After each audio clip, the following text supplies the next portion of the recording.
चीन ने अपने हवाई एयर शो में एक एडवांस फाइटर जेट का अनावरण किया, जिसे देख पूरी दुनिया हैरान है। चीन का दावा है कि ये विमान सुपरसोनिक स्पीड से उड़ सकता है, जो पृथ्वी के वायुमंडल से बाहर निकलने और अंतरिक्ष में लड़ाई लड़ने में सक्षम होगा। इसका डिजाइन किसी साइंस फिक्शन फिल्म जैसा है। हालांकि अभी ये एक मॉडल है जिसे छठी पीढ़ी का फाइटर जेट कहा जा रहा है। इसका नाम बैदी या व्हाइट एम्परर है। मॉडल को देश के स्वामित्व वाले एयरोस्पेस और रक्षा समूह AYC ने बनाया है। यहाँ खास बात यह है कि ईरान की एयरफोर्स के हेड जनरल हामिद वाहिदी भी अपने चीन दौरे पर इस एयर शो में शामिल हुए। इस दौरान उन्होंने चीनी फाइटर जेट J-10C को देखने में काफी समय लिया। ये चीन का 4.5वीं पीढ़ी का विमान है।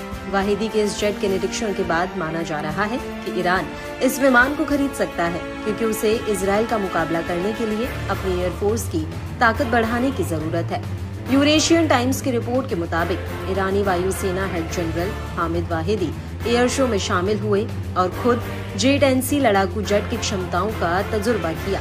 वाहिदी ने J-10C विगोरस ड्रैगन की क्षमताओं को परखा और दोनों सेनाओं के बीच सहयोग के संभावित क्षेत्रों पर अपने चीनी समकक्ष जनरल चांग डिंग-क्यू से बातचीत की। ईरान के नेतृत्व ने स्पष्ट रूप से चीनी लड़ाकू विमान खरीदने की इच्छा सार्वजनिक नहीं की है, लेकिन वाहिदी की J-10C के निरीक्षण ने मिलिट्री ऑब्जर्व्स की रुचि जगा दी है। ये जेट क्षमता और कीमत के हिसाब से ईरानी एयरफोर्स के लिए एक शानदार विकल्प है। माना जा रहा है कि ईरान को करीब 100 जेट की जरूरत है। एक जेट की कीमत 40 मिलियन है। ऐसे में 100 J-10 की कीमत $4 अरब होगी।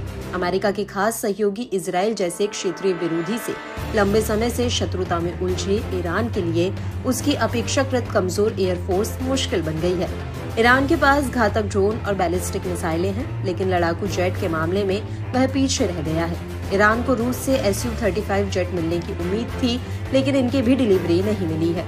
रूस के Su-35 के न मिलने की वजह से ईरान की नजर चीनी लड़ाकू विमान पर हो सकती है। आपको बता दें कि चीन के पास वर्तमान में 5वीं पीढ़ी के 2 लड़ाकू विमान हैं। इनका नाम J-20 और J-35 है। एक्सपर्ट्स का कहना है कि अमेरिका से टक्कर लेने के लिए चीन को नई टेक्नोलॉजी की जरूरत है।